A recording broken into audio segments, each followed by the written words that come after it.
Welcome back to 504 Road Trips. Today we're continuing our US Highway 98 series on the Fairpoint Peninsula, heading east from Gulf Breeze, where US 98 runs as Gulf Breeze Parkway, concurrent with hidden State Road 30. Gulf Breeze is a small but relatively affluent bedroom community of a little over 6,000 residents that developed in the mid-20th century as a suburban offshoot of Pensacola, with commercial uses concentrated along US 98 and residential neighborhoods tucked just off the highway between Pensacola Bay and Santa Rosa Sound. As we roll through town, note that we're also in Santa Rosa County, which has seen especially strong growth along this US 98 corridor, where commuter traffic, tourism, and military-related trips all converge on one busy 4 to 6 lane highway.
Before we leave Gulf Breeze, we reach the interchange with Florida State Road 399, the short, state-maintained approach to the Bob Sikes Bridge and Pensacola Beach Boulevard. Here, US 98 and State Road 30 stay on Gulf Breeze Parkway, while a trumpet-style interchange peels traffic off to the right toward the toll bridge over Santa Rosa Sound, with the iconic Pensacola Beach neon sign just beyond the ramp serving as a gateway landmark for beachbound traffic. The state portion of State Road 399 is under half a mile long and ends just before the bridge, where County Road 399 takes over and carries travelers across the water to the core of Pensacola Beach and then through the Gulf Islands National Seashore towards Navarre.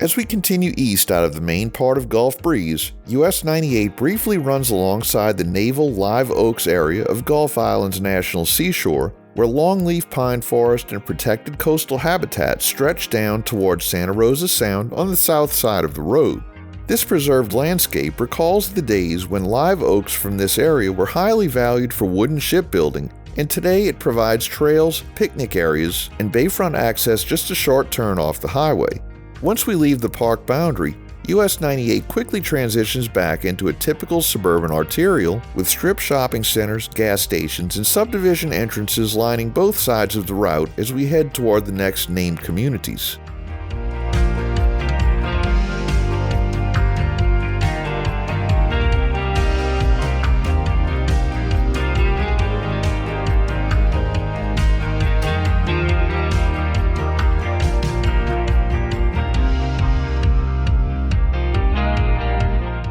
Farther east, we enter the unincorporated community of Midway, which does not have its own municipal government, but is recognized locally as a distinct place along the highway. From here onward, Midway tends to occupy the north side of US 98, while a series of separate communities and census-designated places, such as Oriole Beach, Tiger Point, and Woodlawn Beach extend south towards Santa Rosa Sound, so the highway becomes a kind of administrative dividing line between multiple neighborhoods. This overlapping patchwork of place names is common on this part of the Florida Panhandle, where waterfront residential development grew up along the bays and sounds, while US 98 remained the shared commercial and commuting spine.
In this stretch, US 98 reaches a point where Midway lies to our left on the north side of the highway, and Oriole Beach occupies the south side to our right. Oriole Beach is primarily a waterfront residential community, with neighborhood streets running south from US 98 towards Santa Rosa Sound, and most everyday shopping and services concentrated back on the highway itself. On the Midway side, you'll see a mix of subdivisions, churches, and local businesses whose driveways and side streets all feed directly into US 98, which can make this corridor feel busy even outside of the summer tourist season.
Continuing east, US 98 again acts as a boundary, this time with Midway still on the left and Tiger Point on the right. Tiger Point grew up around a golf course and a series of planned residential developments that spread south of the highway toward the Sound, while commercial frontage along US 98 includes shopping centers and outparcels that serve both local residents and through traffic moving between Gulf Breeze and Navarre. The concentration of homes and businesses on both sides of the corridor means that signalized intersections and turn lanes are common here, and traffic volumes can be heavy during commute hours and on beach weekends.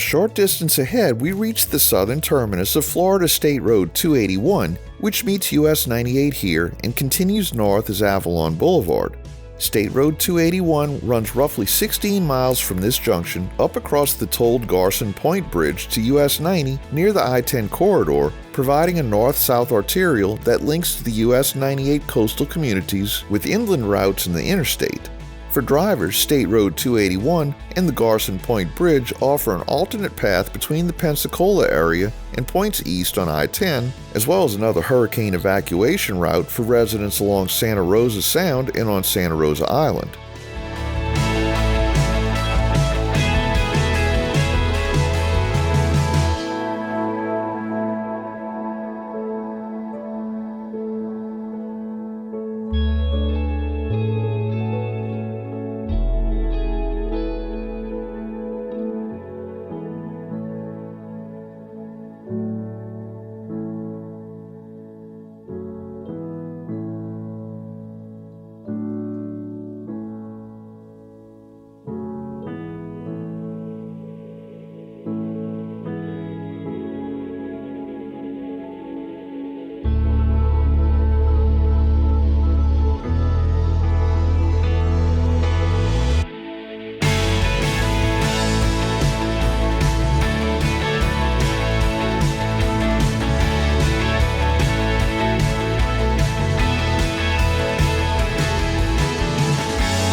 Here, US 98 enters another segment where the north side of the road remains within Midway, while the south side corresponds to the Woodlawn Beach area. County Road 191B, also known as Soundside Drive, runs closer to Santa Rosa Sound and roughly parallels US 98 to the south, with local connector roads linking the waterfront neighborhoods back up to the main highway. Woodlawn Beach itself is mostly residential, so most of the visible commercial activity stays focused along US 98, reinforcing its role as the corridor that ties those coastal communities together.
reached the end of today's video as we leave the Midway community along US 98, setting us up to continue east toward Navarre in the next episode. Thanks for watching. If you liked this video, please give us a thumbs up, subscribe, leave a comment below, share and follow us on social media, and join us for our next 504 road trip.